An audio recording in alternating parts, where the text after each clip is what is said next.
So, week 4 of term 3. Last week, Education Week, it was so fantastic to see so many parents and carers and extended family members, lots of grandparents attending in the classrooms, getting involved with the kids with their maths games, watching the families having picnic lunches together, and even some of the parents playing, tip games with their children. It was just brilliant to see everyone, our families, all interacting on site together. Really looking forward to being able to do more of that in future.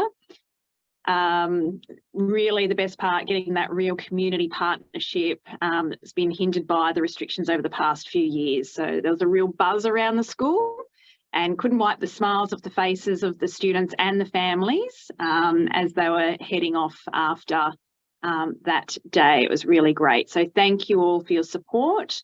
I know not everyone was able to make it, but we'll share some photos in the newsletter this week, so you'll see some of the things that were happening. Just a reminder, parent-teacher interviews, the link to provide feedback on that format is there. The people that have provided some feedback, some really good feedback that we can use to improve that process for next year. And we still have 3 classes finishing their interviews tomorrow on Wednesday. So I'll leave that survey open for a week or so those families can give feedback too. And don't forget, you should be able to see your child's report in the Central Parent Portal, and you can provide feedback on those report formats too. Some teacher learning that's been happening or about to happen. So our Stage 3 teaching team are working on a maths project with Marrickville High School and Marrickville Public School. So Miss Ryan and Mr. Keith attended a day of professional learning with myself and Miss Bond, our Assistant Principal Curriculum Instruction.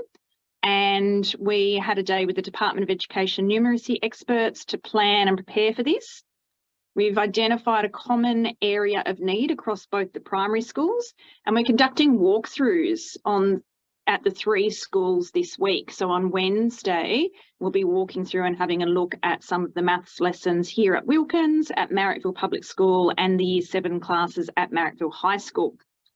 And that'll be a chance for us to gather some really important information about what's happening for our students in those maths lessons, share practice across the schools, and especially tap into that expert mathematics pedagogy from those high school maths teachers as well. We're going to develop a plan to strengthen practice across the 3 schools and address those identified areas of need for the students. And hopefully that'll result in improved teaching and learning, as well as some improved transitions to high school for our Stage 3 students as well. So that's something really exciting that's happening at the moment. Big thank you as well to Miss Ryan in particular, who's opening up her classroom to have principals of 3 schools as well as teachers from 3 schools come in. So really appreciate that. Some of our families who were with us on Monday morning would have heard some of the changes that we're making to our eating time at school this week. So we're trialling a new lunch eating system. So instead of all the students coming outside into the playground with their lunch boxes, they're going to be seated either in their wet areas or on their individual verandas to eat their lunch. So the students will be expected to remain seated and focus on eating, not doing other activities during that time, under the supervision of their class teacher. And we're hoping that this is going to have a whole lot of impact. So hopefully the students will eat more. They won't be coming home with full lunch boxes. Hopefully there'll be reduced rubbish in the playground, fewer lunch boxes left in the playground, so reducing trip hazards and IBIS lunchbox break-ins. Hopefully reduce the number of lost lunch boxes and lunches as well.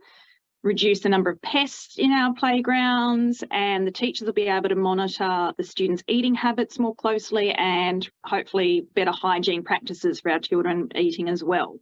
So we'll be monitoring how it works, and we'll adapt based on feedback from students, staff and parents. So if you notice a change, please let us know, for the good or the bad.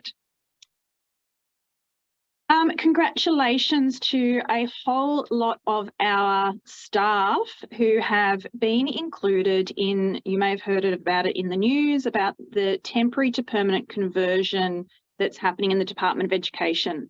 So this is for staff who have been working in the school for more than 3 years, and they may be in positions that, you know, covering for people on leave, or people have moved into other areas of the department. It may be positions that are funded via individual student funding, so integration funding support, that don't normally attract permanent positions. So we have a large number of our staff that fall into that category. And so this week they learnt whether or not they were in. And so I got the pleasure of making some phone calls to those staff to let them know that they will very soon be permanent staff members at Wilkins Public School, which is really exciting because, as you can imagine, you know, the difference between casual and permanent work can be life-changing for people. So, you know, things like being able to apply for loans and just having that certainty from year to year, knowing what you're doing. So we're picking up some fantastic teachers, some fantastic school learning support officers, and some fantastic office staff are all included in that. And I'll include the list of names so you can see who's there. So congratulations to all of those people. Really happy to have you all on board permanently. This week we're going to be doing a little bit of a central parent portal app blitz. We have noticed that there's some parents haven't been receiving some of our communications, and we think that it's at least in part due to not having that parent app up and running and having push notifications turned on, or not being connected to your child in that app. So questions to consider: have you got the app on your phone? Is it linked to Wilkins Public School? Have you entered your PIN to access your child's information? Have you turned on push notifications, and have you told your friends about it? So we'll be sending out some information. Our team in the office are working hard to figure out which parents are connected, which ones aren't, and sending some reminders there. There'll also be a link in the newsletter to the central app to, you know, information about how to get started. But obviously, you know, if we're sending this communication out, there might be people that aren't getting it. So word of mouth is always great. There were some issues with the app over the weekend, but I think they've all been sorted out. That was Central had a little issue there. So hopefully it's back up and running. So that is the most important way for you to make sure that you're on top of all that's happening at Wilkins. A whole lot of events coming up. Book week next week, just a reminder. Wednesday is our dress up day. Parents are welcome to come and attend that from 2 o'clock in the afternoon on Wednesday. And of course, the book fair will be on as well from Tuesday to Thursday. So children can come and purchase during lunchtimes, but also parents are welcome after school as well. And there are credit card facilities available after school for parents. PWSA continues. You can check out those sports reports in the newsletter. And a whole lot of P&C events coming up. Our P&C meeting is coming up, the trivia night, the Body Confident Children and Teens workshop, which is tomorrow. So if you haven't registered yet, get in quick and do that. I think that'll be really worthwhile. And the public speaking competition is kicking off as well. So I know lots of students are busily preparing their speeches. It's a fantastic opportunity for kids to develop their self-confidence, their speaking skills. The impromptu speeches are a real art to learn, and it's great that children are able to participate in that.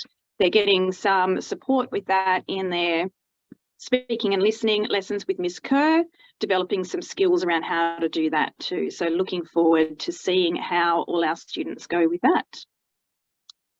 And I think that is it from me. All right, well, have a great rest of the week, everybody, and we'll see you next week.